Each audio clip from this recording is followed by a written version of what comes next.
नमस्कार दोस्तों और स्टडी विज्ञान प्रकाश में आप सभी का हार्दिक स्वागत है। आज 18 तारीख है, 18 मार्च है आज। और जैसा कि फ्रेंड्स आप सभी लोग जानते हैं, वर्तमान समय में जीआईसी प्रवक्ता के लिए अगर आपने आवेदन किया हुआ है तो फॉर्म में मॉडिफिकेशन के लिए एक नोटिफिकेशन जारी किया गया था। और इस नोटिफिकेशन के मुताबिक आपको फॉर्म कैसे अपडेट करना है, सारी जानकारी मैंने आपको कल एक वीडियो के माध्यम से उपलब्ध करवा दी है। इसमें मैंने आपको डिटेल में हर वो चीज़ बताई है जो कि आपके लिए ज़रूरी है, यानी कि किन किन लोगों को ये फॉर्म अपडेट करना है। अगर आपने अपना फॉर्म अपडेट नहीं किया तो इसका क्या परिणाम होगा और किस प्रकार से आप ये अपना फॉर्म अपडेट करेंगे, और जो भी चीज़ें हैं ज़रूरी, सारी चीज़ें मैंने आपको बताई हैं।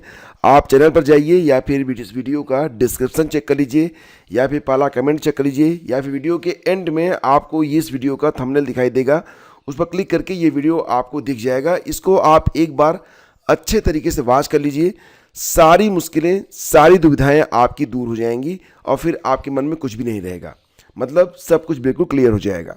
देखो दोस्तों, इसके बावजूद भी मैं कल कमेंट देख रहा था तो लगभग 100 से ज़्यादा कमेंट आए थे। और उस कमेंट में लोग एक बात को पूछ रहे हैं जो कि मैंने इस वीडियो में बार बार क्लियर किया है, एक बार नहीं कई बार क्लियर किया है। और वो सवाल ये था कि सर, क्या मैं फला विषय से आवेदन किया हूँ तो मुझे भी अपडेट करना होगा। और दूसरा सवाल ये था, सर मैं अगर अपडेट नहीं करता हूँ तो क्या फ़र्क पड़ेगा। देखो दोस्तों, इसके बारे में आपको बताना चाहूँगा कि जो आपका जीआईसी प्रवक्ता का नोटिफिकेशन जारी किया गया था, ये वाला नोटिफिकेशन, इसमें अगर आप पेज नंबर 2 पर जाएंगे तो यहीं पर आपको लेक्चरर स्पर्श inter college for visually handicapped समेकित विशेष माध्यमिक स्कूल के पद जो हैं वो दिखाई देंगे, ठीक है। और इन पदों पर आवेदन करने के लिए आपके पास जो एसेंशियल क्वालिफिकेशन है, जो प्रेफरेंशियल क्वालिफिकेशन है, दोनों को यहाँ पर शो किया गया है। सारी बात मैं आपको डिटेल में बता चुका हूँ इस वीडियो में। सेम चीज़ यहाँ पर भी बताऊँगा तो 13 मिनट फिर लगेंगे। मैं उतना लंबा आपको यहाँ पर नहीं बताने वाला हूँ, आपकी कुछ दुविधाएं मैं बस दूर करना चाहता हूँ। हाँ, मैं आपसे बस रिक्वेस्ट ये करूँगा कि अगर आपके मन में दुविधा है, आप ये वाला वीडियो जाके तुरंत देख लीजिए, आपको सारी, आपके जितने भी डाउट हैं वो सारे दूर हो जाएंगे, ठीक है। तो देखो यहाँ पर ना बेसिकली जो ये दिव्यांग स्कूल हैं उसमें sociology, economics, civics, English, history, Hindi और संस्कृत, इन विषयों के सापेक्ष पद हैं, ठीक है। अगर इसके अलावा किसी अन्य विषय से आपने आवेदन किया हुआ है तो दो बातें हैं, या तो आप चाहें तो आप अपडेट ना करें, कोई फ़र्क नहीं पड़ता। लेकिन अगर आप अपडेट करना चाहते हैं तो बहुत ही सिंपल है। आप जब खोलेंगे अपना जो डैशबोर्ड है, ओटीआर के माध्यम से आपको लॉगिन करना पड़ेगा। एक कमेंट ये भी आया था कि मैं अपना ओटीआर नंबर भूल गई हूँ, तो मुझे क्या करना चाहिए। भैया, ओटीआर नंबर पता करने का वन स्टॉप सोल्यूशन है। आप बस अपना जो वेबसाइट है उसको ओपन कर लो, ये वाली वेबसाइट आपको ओपन करनी है। सबसे ऊपर ही आपको ओटीआर वाला सेक्शन दिखाई देगा, ये देखो यहाँ पर जहाँ पे मेरा कर्सर है, यहीं पर आपको क्लिक कर देना है। ओटीआर पता करना कौन सी बड़ी बात है भाई, यहाँ पर आपको क्लिक करना है। ये पेज जो है जाके ओपन हो जाएगा, ई परीक्षा वाला, मतलब एक नया पेज ओपन होता है। और यहीं पर आपको देखो, यहाँ पर रजिस्टर नाउ लॉगिन का ऑप्शन दिखाई देगा, यहीं पर लॉगिन पर आप जाके ऐसे क्लिक कर दो, ठीक है। और इसके बाद अपना मोबाइल नंबर डालकर आप यहाँ पर एक बार अपना मोबाइल नंबर डालो। आपके मोबाइल नंबर पर ओटीपी आएगी, गेट ओटीपी पर क्लिक करो, ओटीपी डालो और लॉगिन होने के बाद आपको अपना ओटीआर नंबर मिल जाएगा। कोई बड़ी बात नहीं है, ओटीआर नंबर की ज़रूरत नहीं थी आपको इतना परेशान होने की, नहीं है तो कोई दिक्कत नहीं है, ठीक है। तो बहुत आसानी से आप अपना ओटीआर नंबर तो पता कर ही सकते हैं, इसमें कोई दुविधा वाली बात तो है नहीं, ठीक है। अब दोस्तों रही बात ये कि जो यहाँ पर नोटिफिकेशन है ये भी मैंने आपको शेयर कर दिया था। तो देखो यहाँ पर क्या कहा गया है, ध्यान से समझ लो, मैंने नोटिफिकेशन में भी बताया था, मैं पुनः बता रहा हूँ। अगर आप इन दिव्यांग स्कूलों में आवेदन करना चाहते हैं, अगर आपके पास ये एलिजिबिलिटी है तो आपको जो है अपडेट करना ज़रूरी है। अगर ये एलिजिबिलिटी नहीं है तो फिर आप ज़रूरी नहीं है कि अपडेट करें। हाँ, अगर फिर भी आप अपडेट करना चाहें तो कर सकते हैं। मैं तो कहूँगा कि आपके मन में दुविधा है, आप अपडेट कर दीजिए। तो सामान्य तौर से आपको क्या करना है कि जब आप यहाँ तक पहुँच जाएंगे डैशबोर्ड ओपन करने के पश्चात, तो ऊपर वाला ये सामान्य रूप से जो लोग पीजी हैं प्लस बीएड हैं उनके लिए यहाँ पर यस करना है। अगर आप ये जो ऑप्शन है 2 वाला, इसको ध्यान से पढ़िए। ये जो ऑप्शन है ये स्पर्श inter college for visually handicapped समेकित विशेष माध्यमिक स्कूल के लिए है। इसमें जो एलिजिबिलिटी दी गई है इसको ध्यान से देखिए। अगर आप धारित करते हैं तो आगे यस करिएगा, अदरवाइज नो करिएगा। मतलब बहुत ही शार्ट में मैं आपको बताऊंगा कि अगर आप एक सामान्य अभ्यर्थी हैं, आपने बीएड किया है, जनरल बीएड, सामान्य बीएड आपने किया हुआ है, और आप कोई भी स्पेशल कोर्स यानी कि स्पेशल बीएड आपने नहीं किया है, आपको ब्रेल लिपि नहीं आती है, प्लस आरसीआई में यानी कि रिहैबिलिटेशन काउंसिल ऑफ इंडिया में आपका रजिस्ट्रेशन नहीं है, तो ऐसी कंडीशन में यहाँ पर आपको नो कर देना है। इसके बाद फॉर्म को अपडेट कर देना है, उसका प्रिंट आउट लेके रख लेना है, ठीक है।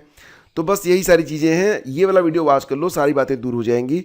और अगर आपका इन विषयों के सापेक्ष, जो कि यहाँ पर आप देखेंगे ना, ये देखो Uttar Pradesh public service commission की वेबसाइट है, यहाँ जाएंगे आप, नीचे देखो sociology, economics, civics, English, history, Hindi और संस्कृत, इन विषयों में अगर आपके पास स्पेशल बीएड है, आरसीआई में रजिस्ट्रेशन है, आप दिव्यांग बच्चों को पढ़ाने के लिए कोई कोर्स किए हैं, आपके अंदर क्षमता है, ब्रेल लिपि, साइन लैंग्वेज आपको आती है, तो आपको दोनों ऑप्शन में या जो है यहाँ पर यस करना पड़ेगा, ठीक है। अब शायद मैं ज़्यादा समझा रहा हूँ, वीडियो लंबा हो रहा है, तो आप जाके ये मेरा वीडियो वॉच कर लो, सारी मुश्किलें आपकी दूर हो जाएंगी अगर आपको अभी भी समझ नहीं आया है तो, ठीक है। तो दोस्तों आगे बढ़ते हैं, चलते हैं अगली खबर पे। एक खबर यहाँ पर ये भी आ रही है कि यूपी के निकायों में करीब 200 पदों पर होगी भर्ती, ठीक है। देखो 200 पद यूपी के निकाय, जैसे कि एक पर नगर पालिका हो गया, नगर निगम हो गया, या इस प्रकार की जो संस्थाएं हैं, तो यहाँ पर जो भर्तियाँ होने वाली हैं, खैर यहाँ पर सहायक अभियंता, जूनियर इंजीनियर सिविल के लिए, विद्युत यांत्रिक और पर्यावरण के साथ ही अधिशासी अधिकारी, आपको पता है ये जो भर्ती होती है ये लोअर पीसीएस के थ्रू होती है, ठीक है। तो अधिशासी अधिकारी मतलब श्रेणी 2, वह कर निर्धारण, टैक्स, जो टैक्स ऑफिसर होते हैं ना, उनके लिए बात हो रही है कि पदों पर भर्तियां की जाएंगी। तो उच्च स्तर पर सहमति बनने के बाद इन पदों को भरने के लिए उत्तर प्रदेश लोक सेवा आयोग को प्रस्ताव भेज दिया गया है। अब दोस्तों यहाँ पर एक बड़ी अच्छी बात मुझे प्रतीत हो रही है कि अगर उत्तर प्रदेश लोक सेवा आयोग को सभी पदों के सापेक्ष जो है प्रस्ताव भेजा गया है, तो ये अधिशासी अधिकारी की भर्ती भी अगर उत्तर प्रदेश लोक सेवा आयोग कराता है, ये तो अच्छी बात हो गई। मतलब ये कि लोअर का ये पद है, अगर यूपीपीएससी कराएगा तो इसमें पीटी वगैरह की ना तो आवश्यकता पड़ेगी, प्लस दूसरी बात ये है कि जिसमें होता ना पीटी के आधार पर ही आप बाहर हो जाते हैं, ऐसा कुछ नहीं। तो मेहनत करेंगे तो आप सफल भी हो सकते हैं। फिलहाल देखना ये होगा कि ये भर्ती करवाता कौन है। हो सकता है कि इसे प्रिंट करने में थोड़ी दिक्कत हुई हो, अधिशासी अधिकारी की वैकेंसी लोअर में ही चली जाए, और लोअर अगर में गई ये वैकेंसी तो डेफिनेटली फिर यूपी ही करवाएगा। हालांकि यहाँ पर देखा जाए तो जो अधिशासी अधिकारी श्रेणी 2 के पद हैं, इनकी संख्या मात्र 26 है, लेकिन ये बहुत ही अच्छे पद माने जाते हैं दोस्तों, ठीक है। फिलहाल अभी देखते हैं वैकेंसी कैसे होती है, कैसे पूरी होती है। और देश में 1.1 करोड़ स्नातक बेरोजगार, 40% को नहीं मिल रही नौकरी। मैं तो ये भी कहूँगा ना कि बहुत सारे स्नातक ऐसे भी हैं, बहुत सारे पढ़े लिखे बच्चे ऐसे भी हैं जिनके अंदर कोई खास स्किल ही नहीं है। मैं अपने दैनिक जीवन में मेरा जो मतलब साक्षात्कार होता है, बहुत सारे ऐसे स्टूडेंट्स होता है जो पीजी तो रहते हैं, लेकिन उस लेवल पर अगर उनसे कुछ सवाल किए जाए तो वो आंसर नहीं कर पाते हैं। तो लगातार ना अपने स्किल को आप डेवलप करते रहिए, खुद को मांसते रहिए। जिस भी फील्ड में आपको जाना है, जो भी काम आप करना चाहते हैं, पहले तो उस काम को अच्छे से समझिए और उसमें आप महारत हासिल करने की कोशिश करिए। क्योंकि स्वामी विवेकानंद ने कहा था कि पत्थर का एक चौकोर टुकड़ा सड़क पर तो नहीं मिलेगा, मतलब कोई न कोई उसको उठा के ले जाएगा। तो अपने आप को तराशिए दोस्तों। बाकी जो चीज़ें हैं, रोज़गार बेरोज़गार वाली जो यहाँ पर बात है, वो तो मैं मानता हूँ कि बेरोज़गारी की दर बहुत ज़्यादा है और बहुत बार बहुत सारे एलिजिबल लोग भी काम नहीं कर पा रहे हैं। तो हमेशा जो है ना, मतलब किस्मत को दोस्त मत दीजिए। और अगर रोज़गार नहीं मिलता है, मैं तमाम ऐसे लोगों को जानता हूँ जिनको गवर्नमेंट जॉब नहीं मिली है, वो अपना काम कर रहे हैं, पढ़ा रहे हैं, कोचिंग चला रहे हैं, दुकान चला रहे हैं और बहुत अच्छी लाइफ जी रहे हैं, मतलब बहुत शानदार लाइफ जी रहे हैं। तो एक बार ना समझ लीजिए। और मतलब ज़िंदगी आपकी है ना, तो डिज़ाइन तो आपको करना पड़ेगा। हो सकता है जो आपने सोचा वो आपको न मिल पा रहा हो, तो उसके चक्कर में ज़िंदगी को क्यों ख़राब करना, एक रास्ता तो चुनना ही पड़ेगा आपको, ठीक है। एडेड जूनियर हाई स्कूलों में अध्यापकों की कमी, ये बताई जा रही बात, और ऊपर से ये कहा जा रहा है कि जो एडेड जूनियर हाई स्कूल हैं वहाँ पर पदों को कम भी किया जा रहा है। कल की न्यूज़ आपने देखी होगी, 650 पदों को लगभग कम किया गया। फिलहाल लेटेस्ट अपडेट है कि प्रदेश की सहायता प्राप्त जूनियर हाई स्कूलों में प्रधानाध्यापक और सहायक अध्यापकों की भारी कमी से शिक्षा व्यवस्था पर गंभीर सवाल खड़े हो रहे हैं। 2019 के बाद से नई भर्तियां नहीं होने से प्रदेश के हजारों विद्यालय शिक्षक संकट से जूझ रहे हैं, जिससे पठन पाठन प्रभावित हो रहा है। तो मतलब क्या है, इन खबरों पर आप कितना भरोसा करेंगे? एक तरफ तो मतलब जो वैकेंसी आती है 1800 1900 के आसपास, उसको घटाते घटाते 1200 पे ले आए, और अभी भी उसमें से मतलब घटोत्तरी ही हो रही है, बढ़ोत्तरी तो नहीं हुई। ऊपर से कह रहे हैं कि यहाँ पर संख्या कम है। संख्या कम है तो भैया वैकेंसी क्यों नहीं आ रही है? अगर शिक्षक चाहिए तो बिना भर्ती निकाले तो लोग जाके पढ़ाएंगे नहीं। अब ये जो आंकड़े हैं ये एक अजीब तरीके की ना मन में जो दुविधा खड़ी कर देते हैं कि क्या मतलब, इसका क्या मतलब है? अगर कम है तो भर्ती करो, नहीं आपको ज़रूरत नहीं है तो फिर इस न्यूज़ को देने से क्या मतलब, कोई अर्थ निकलता है इसका? एनीवे कुछ भी होगा। और टीटी का विज्ञापन इसी माह आने वाला है दोस्तों, तो टीटी का विज्ञापन जो है वो इसी माह आएगा, और परीक्षा की तिथि तो पहले ही आ चुकी है, जुलाई में 2 3 4 जुलाई को परीक्षा करवाई जाएगी। तो फिलहाल अब टीटी के बारे में आप लोग थोड़ा सा जो है अवेयर हो जाइए। अगर टीटी आपको पास करना है देन अब देखना ये होगा कि इस बार जो टीटी लागू की गई है अध्यापकों वाला, अध्यापकों के लिए भी तो टीटी अनिवार्य है ना। अब देखना ये होगा कि क्या जो लोग जैसे मान लेते हैं अब तो बीएड के आधार पर 1 to 5 प्राइमरी में भर्ती होती नहीं है, लेकिन तब 1 to 5 में बीएड वाले भी गए थे। अब बीएड वाले इस बार 1 to 5 की टीटी दे पाएंगे कि नहीं दे पाएंगे, अब इस पर भी एक बड़ा सवाल खड़ा होगा। देखना होगा कि किस प्रकार से ये भर्ती पूरी होती है, और अगर मौका ही नहीं मिला बीएड वालों को टीटी देने का तो भैया वो तो बाहर हो जाएंगे, नौकरी खत्म हो जाएगी। फिर भी देखते हैं। 69,000 शिक्षक भर्ती में आरक्षण विसंगति पर कल होगी सुनवाई। तो 19 मार्च को सुप्रीम कोर्ट में सुनवाई प्रस्तावित है। सुनवाई जस्टिस दीपांकर दत्ता व जस्टिस एजी मसीह की बेंच में होगी। पीड़ित अभ्यर्थियों ने मुख्यमंत्री कार्यालय में मुलाकात कर सरकार से याची लाभ का प्रस्ताव सुनवाई की तिथि पर प्रस्तुत किए जाने की मांग की है। देखना है कि 19 तारीख को क्या होता है। 72,825 की सुनवाई भी तो होनी है 24 तारीख को।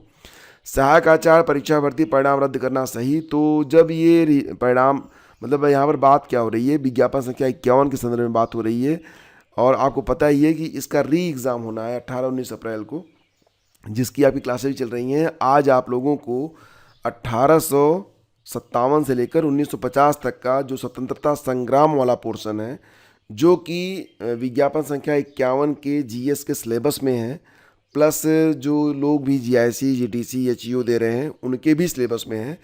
तो आज इसकी एक मेगा क्लास होने वाली है, और जल्द ही मैं इसकी जानकारी आपको ग्रुप में शेयर कर दूंगा कि कितने बजे से आप इसे देख पाएंगे।